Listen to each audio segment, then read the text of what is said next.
خواتین و حضرات، آج میرے اس مضمون کا عنوان ہے غزل کا فیشن ڈیزائنر۔ خواتین و حضرات، اس مغالطے میں نہ رہیے گا کہ میں نصیر ترابی کی شاعری پر کسی قسم کی علمی اور ادبی بحث میں حصہ لوں گا، دلائل دوں گا یا آپ کو اس کی شاعری قبول کرنے پر اکساؤں گا، ہرگز نہیں۔ اس کار خیر کے لیے علماء ادب کے گروہ در گروہ موجود ہیں جو فلسفہ حیات و کائنات کے رمز آشنا بھی ہیں اور متولی بھی۔ اس کار خیر کے لیے علماء ادب کے گروہ در گروہ موجود ہیں جو فلسفہ حیات و کائنات کے رمز آشنا بھی ہیں اور متولی بھی، اور یوں بھی کسی کو بہر سماعت نہ وقت ہے نہ دماغ، اور یوں بھی کسی کو بہر سماعت نہ وقت ہے نہ دماغ۔ تھوڑی سی کوشش اور صنعتی عہد کا مجرد نسخہ استعمال کروں تو نصیر ترابی کو کم از کم میر سے بڑا شاعر تو ثابت کر ہی سکتا ہوں، مگر کیا کیجئے کہ مجھ میں شائستگی کا ایک ایسا فقدان ہے جو ناقدین ادب کی تقلید سے روکتا ہے۔ مگر کیا کیجئے کہ مجھ میں شائستگی کا ایک ایسا فقدان ہے جو ناقدین ادب کی تقلید سے روکتا ہے۔ یہ توقع بھی ابس ہے کہ میں نصیر کی شاعرانہ عظمت ثابت کرنے کے لیے اس کی کسی غزل، شعر یا مصرعے کو بطور حوالہ استعمال کروں گا، البتہ اس کا کوئی شعر یا مصرع از خود میری گفتگو میں در آئے اور پس حرف بے تکلم کلام کرنے لگے تو خاموشی آپ پر سب سے بڑا الزام ثابت ہوگی۔ مارکیٹنگ اور باہمی رابطے کے اس دور میں پوری دنیا محض فنگر ٹپس پر اپنی تمام حشر سامانیوں کے ساتھ موجود ہے۔ مشینوں کو دماغ عطا کر دیے گئے ہیں، نامہ و پیام کے روایتی ذرائع دم توڑ رہے ہیں، اور ایک ایسا عالمی معاشرہ وجود میں آ رہا ہے جو بلا تفریق رنگ و نسل ایک دوسرے کے دکھ درد میں شریک ہونے کا متمنی ہے۔ احساس کی اوور ہالنگ کا عمل ہمیشہ سے تیز تر ہے، اور ایک ساتھ کئی کھڑکیاں کھول کر ماضی، حال اور مستقبل میں جھانکا جا سکتا ہے۔ ماضی کی روایات کے برعکس اب زبان تہذیبی ٹکراؤ یا باہمی میل جول کی محتاج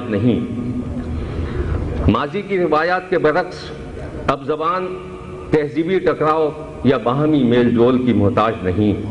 hyper text mark up language Milton کی گمشدہ جنت اور سر ٹامس مور کے یوٹوپیا کی کلوننگ میں مصروف ہے۔ Hyper text mark up language Milton کی گمشدہ جنت اور سر ٹامس مور کے یوٹوپیا کی کلوننگ میں مصروف ہے۔ انسان کو گروہوں اور قبیلوں میں تقسیم کرنے والی زبانیں اپنی اپنی عبادت گاہوں کے کتبے پر مرقوم ہونے کے منطقی عذاب سے گزر رہی ہیں۔ سائبر اسپیس کی کشادگی انسان کو ریفیوجی بنانے والوں کی تنگ نظری پر انگشت بدندہ ہے۔ مشینوں نے اپنے سینے کھول دیے ہیں۔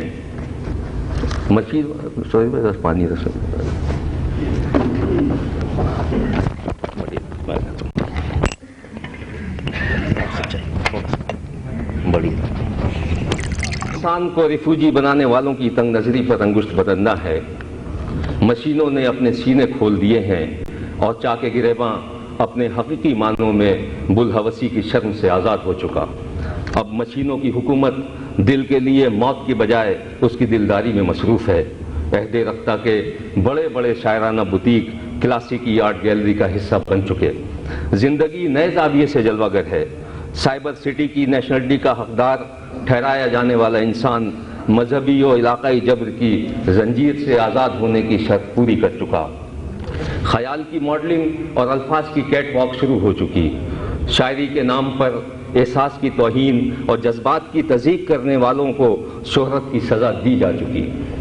شاعری کے نام پر احساس کی توہین اور جذبات کی تضحیک کرنے والوں کو شہرت کی سزا دی جا چکی۔ تصوف کی بے عملی قبول اور جیتی جاگتی زندگی کو رد کرنے والوں کے ہجوم لنگر اور سبیل سے اپنا رزق حاصل کر چکے۔ انسانوں کو مفلوج کرنے والے اور کائنات کی بے ثباتی کے مدعی خانقاہیں کھول کر مذہبی معیشت پر قابض ہو چکے۔ الفاظ کی بازیگری لغت کو زخیم کرتی رہی، لیکن شاعری اور شاعری کی روح کسی فیشن ڈیزائنر کی تلاش میں میر و غالب، مومن انیس، مصفی، اقبال، فراق، حسرت جوش، ناصر فیض، مصطفیٰ زیدی، مدنی، منیر، جان ایلیا، عبید اللہ علیم سے ہوتی ہوئی نصیر ترابی تک آ پہنچی۔ نصیر ترابی غزل کا فیشن ڈیزائنر ہے۔ نصیر ترابی غزل کا فیشن ڈیزائنر ہے۔ وہ ٹاٹ میں کمخاب کی پیوند کاری کا ماسٹر ہے۔ وہ ٹاٹ میں کمخاب کی پیوند کاری کا ماسٹر ہے۔ شاعرانہ خیال کو ماڈلنگ کے لیے تیار کرنے سے قبل مصروں کی گرومنگ کا جو آرٹ نصیر ترابی کو آتا ہے، وہ شاعرانہ خیال کو ماڈلنگ کے لیے تیار کرنے سے قبل مصروں کی گرومنگ کا جو آرٹ نصیر ترابی کو آتا ہے، اس کی مثال فی زمانہ ڈھونڈنا مشکل ہے۔ یہی وجہ ہے کہ جب بھی اس کا تیار کردہ کوئی ڈیزائن مارکیٹ میں آتا ہے، شاعری کی کیٹ واک شروع ہو جاتی ہے۔ یہی وجہ ہے کہ اس کا تیار کردہ کوئی ڈیزائن جب بھی مارکیٹ میں آتا ہے، شاعری کی کیٹ واک شروع ہو جاتی ہے اور راتوں رات درجنوں کاپیاں مارکیٹ میں فلوٹ کر دی جاتی ہیں۔ لیکن غیر تربیت یافتہ ماڈلز کے بے ڈول جسم کسی نگاہ خوش ہدف کی توجہ سے محروم رہتے ہیں۔ لیکن غیر تربیت یافتہ ماڈلز کے بے ڈول جسم کسی نگاہ خوش ہدف کی توجہ سے محروم رہتے ہیں۔ تجھے کیا خبر میرے بے خبر میرا سلسلہ کوئی اور ہے، تجھے کیا خبر میرے بے خبر میرا سلسلہ کوئی اور ہے، جو مجھی کو مجھ سے فہم کرے وہ گریز پا کوئی اور ہے۔ میرے موسموں کے بھی طور تھے میرے برگ و بار ہی اور تھے، میرے موسموں کے بھی طور تھے میرے برگ و بار ہی اور تھے، مگر اب روش ہے الگ کوئی، مگر اب ہوا کوئی اور ہے۔ یہی شہر شہر قرار ہے، یہی شہر شہر قرار ہے، تو دل شکستہ کی خیر ہو۔ میری آس ہے کسی اور سے، میری آس ہے کسی اور سے، مجھے پوچھتا کوئی اور ہے۔ یہ وہ ماجرائے فراق ہے جو محبتوں پہ نہ کھل سکا، یہ وہ ماجرائے فراق ہے جو محبتوں پہ نہ کھل سکا، کہ محبتوں ہی کے درمیان سبب جفا کوئی اور ہے۔ محبتوں کی امانتیں یہی ہجرتیں یہی قربتیں، دیے بام و در کسی اور نے تو رہا بسا کوئی اور ہے۔ یہ فضا کے رنگ کھلے کھلے اسی پیش و پس کے ہیں سلسلے، ابھی خوشنوا کوئی اور تھا ابھی پرکشا کوئی اور ہے۔ بہت آئے ہمدم و چار اگر جو نمود و نام کے ہو گئے، جو زوال غم کا بھی غم کرے وہ خوش آشنا کوئی اور ہے۔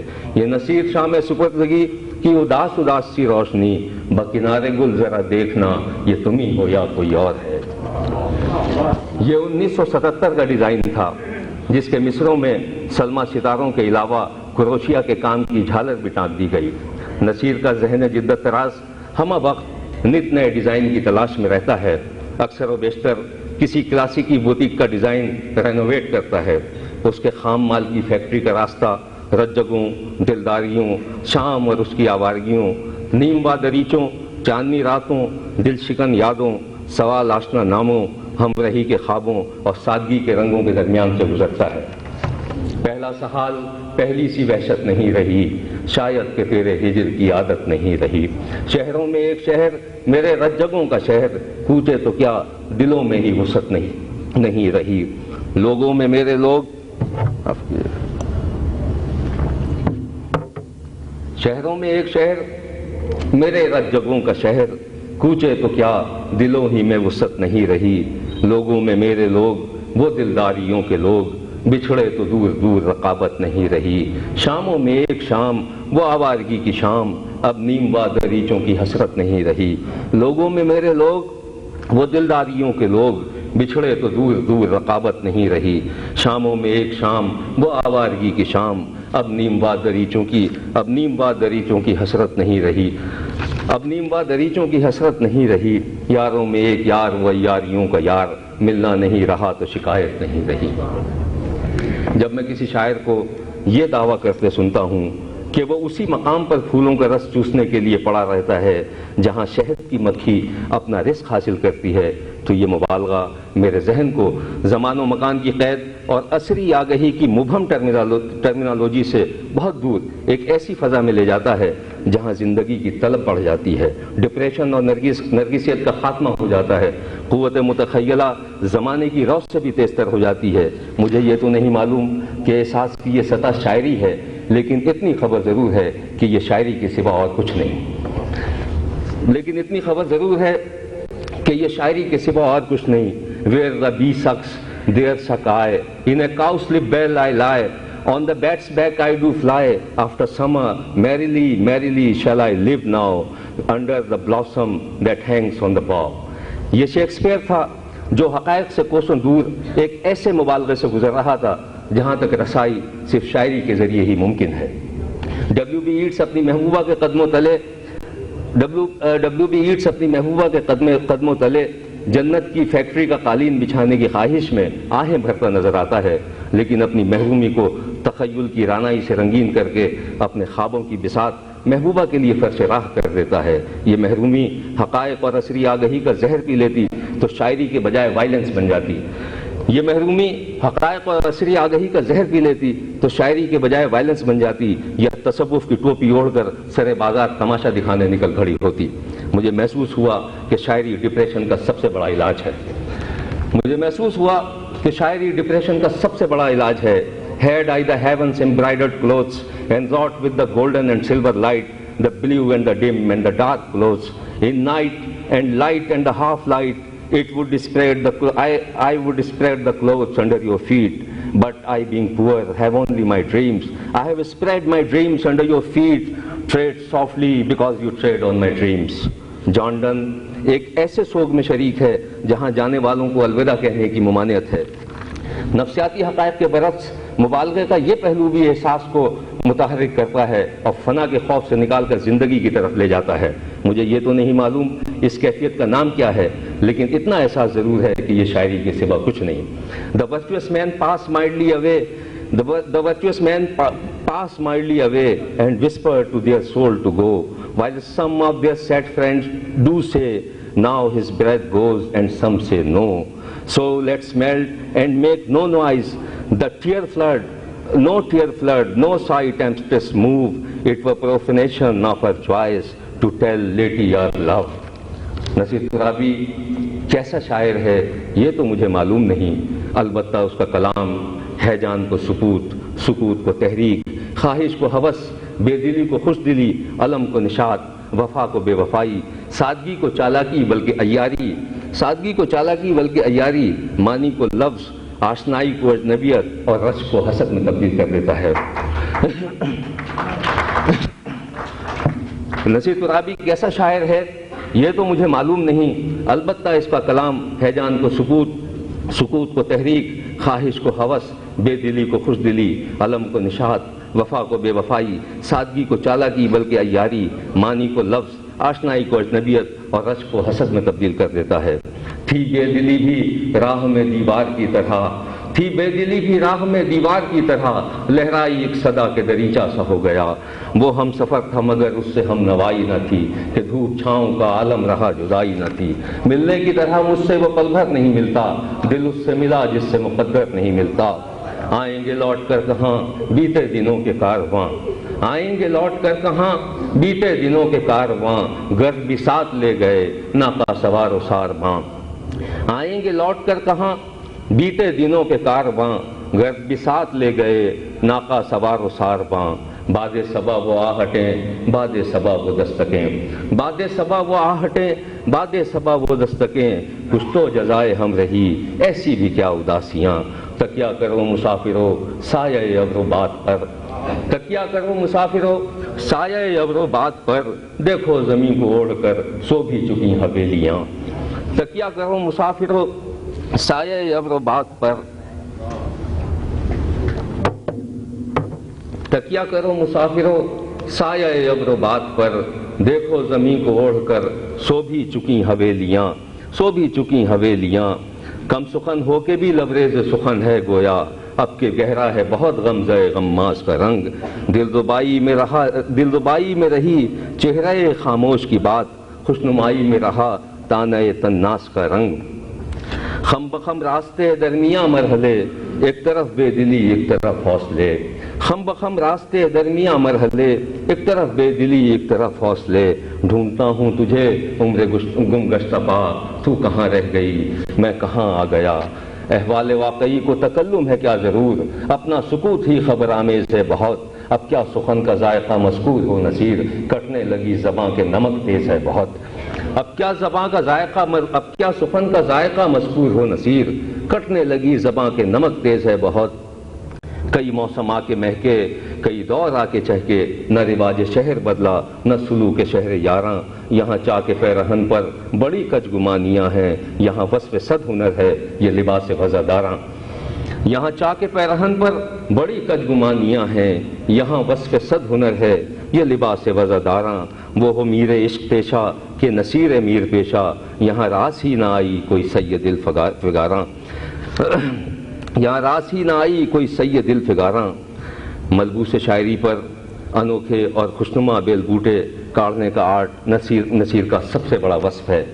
یہ دیکھیے یہ کوفہ چراغاں ہے، وہ شم میں ہم فراق روشن ہے، ابر شکن چاندنی میں پرزہ قبر روشنی کیسی لگی، ابر شکن چاندنی میں پرزہ قبر روشنی کیسی لگی، دمشق عشق میں خیمہ حلقہ وگوشاں پہ تو نظر ڈالیے، شب ستارہ کشاں میں ٹہلنا کیسا لگا، کنان رخ و زلف سے تا نجد گریباں بھی چلتے ہیں، لیکن ایک ذرا غم کی میعاد تو معلوم کر لیں، چلیے سرحد باب حریفاں آئی، شاید ادھر شب گرفتہ دلاں ہے، سفینہ آزاد رو سے ملاقات ہوئی، مضافت گل کو دیکھا، سواد خوش چراغی پہ غور کیا، اور ہاں ادھر تو دیکھیے ہر گھڑی ایک جدا غم ہے جدائی اس کی، اس کے کوچے میں بھی ہو راہ سے بے راہ نصیر، پس حرف بے تکلم اسے ہم کلام رکھنا، بدن بھی خوب وسیلہ رہا وصالوں میں، دلی سے بھی کچھ کم تو نہ تھا دل کا اجڑنا، کچھ اس کی کم سخنی پر بھی حرف آ جاتا، سادہ روی و راستی شہر میں خوار ہو چکی، اپنے امروز میں فرلا کو گزارے ہوئے لوگ،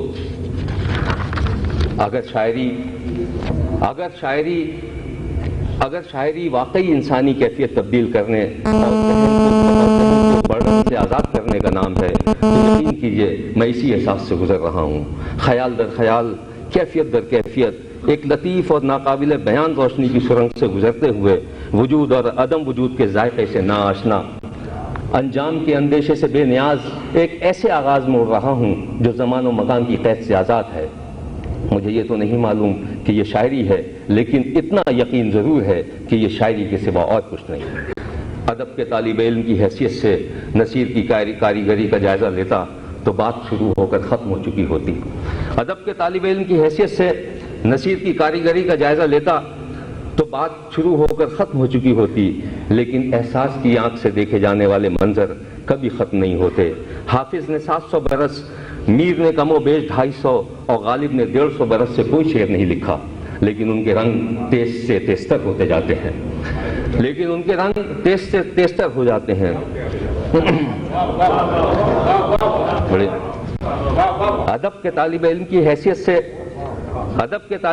حیثیت سے نصیر کی کاریگری کا جائزہ لیتا تو بات شروع ہو کر ختم ہو چکی ہوتی، لیکن احساس کی آنکھ سے دیکھے جانے والے منظر کبھی ختم نہیں ہوتے۔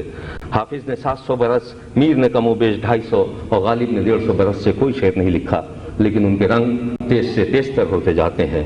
مجھے احساس ہے کہ ادب کی اسٹاک مارکیٹ میں سٹے بازی کے رجحان نے مصنوعی تیزی اور مندی پیدا کر رکھی ہے، لیکن مجھے احساس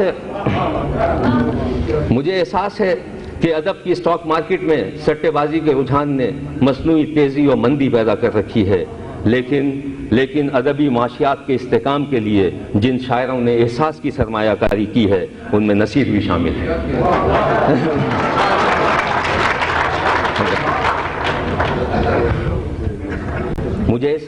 مجھے احساس ہے کہ ادب کی اسٹاک مارکیٹ میں سٹے بازی کے رجحان نے مصنوعی تیزی اور مندی پیدا کر رکھی ہے، لیکن ادبی معاشیات کے استحکام کے لیے جن شاعروں نے احساس کی سرمایہ کاری کی ہے ان میں نصیر بھی شامل ہے۔ میری گزارش ہے کہ میں نے اب تک جو کچھ بیان کرنے کی کوشش کی اسے نصیر کی وکالت تصور کرنے کے بجائے میری خود کلامی سمجھا جائے۔ میری گزارش ہے کہ میں نے اب تک جو کچھ بیان کرنے کی کوشش کی اسے نصیر کی وکالت تصور کرنے کے بجائے میری خود کلامی سمجھا جائے، اور جب انسان اپنے آپ سے باتیں کرتا ہے تو جھوٹ نہیں بولتا۔